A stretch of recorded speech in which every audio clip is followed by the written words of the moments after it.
What happens to when the water you depend on isn't there anymore? Most of us don't think about water until we turn a faucet and nothing comes out. But drought, ailing infrastructure, depleted aquifers, and growing demand can turn water from something we take for granted into something that is increasingly difficult to depend on. Water bankruptcy is worse than drought.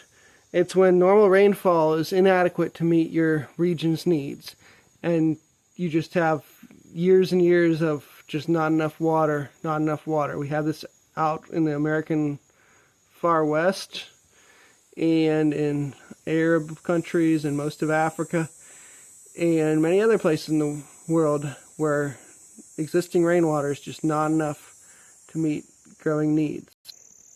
In this video, I'm going to show you about my system that I feel would resolve water bankruptcy for most people in the world if they installed it. We collect rainwater off of the roof and it goes into the gutter, goes down and downspout into a water filter with gravel in there, and then it goes into a tank in the basement. Gravity feeds all the way, the crawl space under the house. Alright, this tank is under our floor, and that's where we store water. And you may be asking, how does this little system that cost us only about $200 to install, how does that solve world water bankruptcy?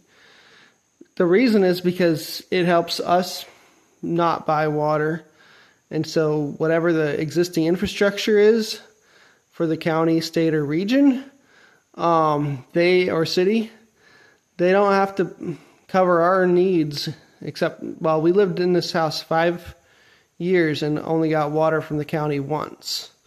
And that was about a half a tank full in 5.5 years. So, and that was not actually because of drought, although we thought it was at the time. What actually happened was we had some leaves in our gutters and they clogged up the gutters. So we weren't getting as much water in each time it rained. So what I have to ask is, can you build this on your property? Probably you can. And then you're not part of the water bankruptcy problem, but part of the solution, because you're making your own water. And I want to talk about another benefit of this system. Erosion and flooding is mostly caused by heavy rainstorms coming, and all the water that goes on your roof and on your parking lots goes straight into the streams and fills them up too quickly. When we catch some of the rainwater, there's less runoff from our house roof, and so there's less flooding downstream because of this. That's one of the side benefits of this. Now, one of the big objections people are going to say is maybe that water is very dirty. And I say we have many uses for water. If your water in your system is, we always drank that. We did run it through a secondary filter, a Berkey water filter. And we felt much healthier when we were drinking rainwater. But you may say, oh, my water's too dirty. And for some people, some systems are dirty.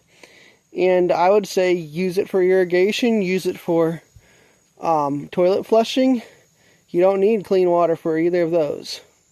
If it's almost clean, you might use it for laundry and showering.